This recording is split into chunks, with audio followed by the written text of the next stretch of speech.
नमस्कार दोस्तों, कैसे हैं आप सब। देखिए, आज का जो टॉपिक है मेरा वो लव से रिलेटेड टॉपिक है। इसके अंदर आज की जो जनरेशन है, जनरेशन वशीकरण की तरफ ज्यादा जा रही है।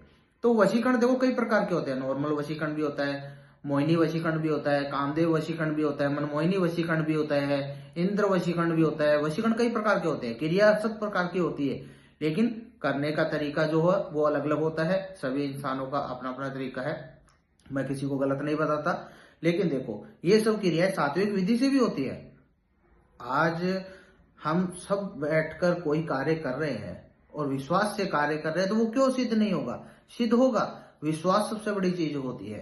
तो मैं तो यही कहूंगा, अगर आपकी लाइफ में ऐसी कोई समस्या आ रही है, लव से रिलेटेड हो या ब्रेकअप हो गया हो आपका, या आपका लवर आपसे प्यार कम कर रहा है, या किसी और की तरफ उसका झुकाव ज्यादा बढ़ रहा है, आपकी बातें कम मान रहा है, ठीक है, या पति पत्नी में अनबन चल रही है, या पत्नी किसी और की बातों पे चल रही है, अपने घर में कलेश कर रही है, या पति किसी और औरत के चक्कर में पड़ गया है और वो आपकी बात नहीं मान रहा, आपके केयर नहीं कर रहा, अपने परिवार की तरफ ध्यान नहीं दे रहा, तो ऐसी समस्याओं का समाधान आप सात्विक विधि से पूजा पाठ के जरिए भी ले सकते हैं। जी, आपसे यही प्रार्थना करता हूँ कि जो भी कार्य करवाए वो सात्विक विधि से करवाए, ना कि अघोरियों से, तांत्रिकों से और मौलवियों से। क्योंकि देखो, वहां पे 80% लोग निराश होकर ही लौटे हैं। आज तक मेरे संपर्क में जो भी आए हैं, सभी ने यही कहा है कि गुरुजी, हमने वहां पे पैसा लगाया और हमारा पैसा वेस्ट हो गया और हमें कोई लाभ नहीं मिला, बल्कि हमारा काम और बिगड़ गया। तो तभी कह रहा हूं, अगर बुराई की तरफ जाओगे तो थोड़े बहुत इफेक्ट आप पे भी पड़ेंगे।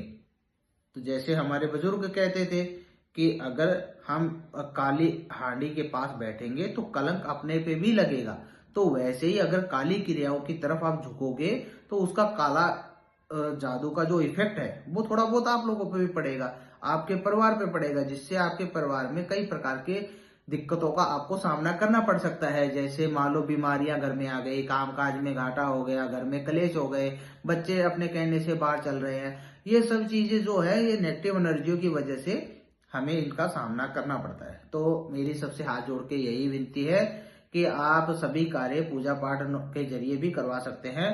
पूजा पाठ अनुष्ठान के जरिए सभी काम सिद्ध होते हैं। आज मान लो हम शादी कर रहे हैं, तो शादी के अंदर हम अघोरी को थोड़ी बिठा सकते हैं, नहीं बिठा सकते ना।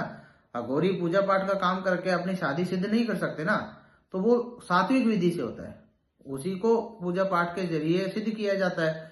तो वो फेरे जो लिए जाते हैं, उसके अंदर जो मंत्र पड़े जाते हैं, जो आहुतियां लगती है, वो सब सात्विक विधि है। उसका प्रयोग से ही शादी सफल होती है। उसमें हम काला जादू का प्रयोग नहीं कर सकते, अघोरियों को नहीं बिठा सकते, तांत्रिकों को नहीं बिठा सकते, क्योंकि वो चीजें